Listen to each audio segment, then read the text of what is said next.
এখানে আমি নিয়ে নিয়েছি পেঁয়াজ, ফুলকপি, বিনস, গাজর, আর এদিকে আমি নিয়ে নিয়েছি ধনেপাতা, কারি পাতা, শুকনো লঙ্কা, সর্ষে।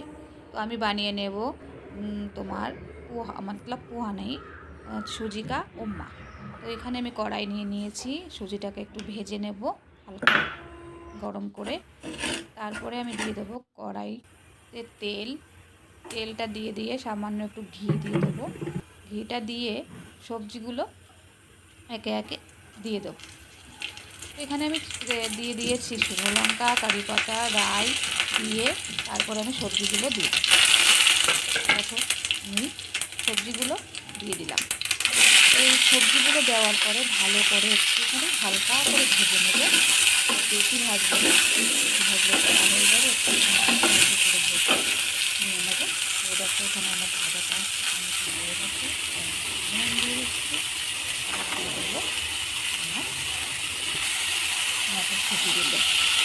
মটরশুঁটিটা হয়ে গেছে, এবার দেবো হাঁড়ি মির্চ। হাঁড়ি মির্চিটা দিয়ে ভালো করে নেড়ে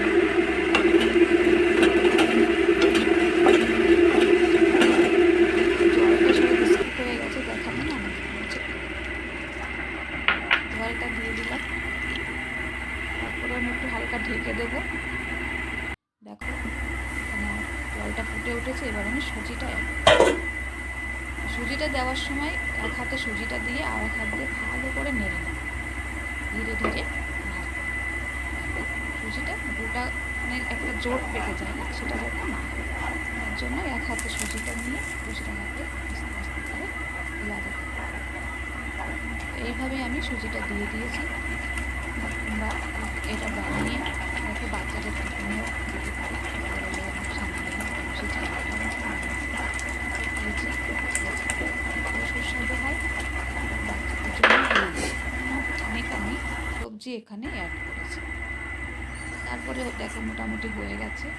এবার আমি দিয়ে দিলাম ঘি আর একটু ধনেপাতা দিয়ে নাড়িয়ে চেড়ে নিলেই হয়ে যাবে আমার সুজি। তোমরাও ঘরে বানিয়ে নাও এইভাবে। আর কেমন লাগলো আমার রেসিপিটা করে জানিও।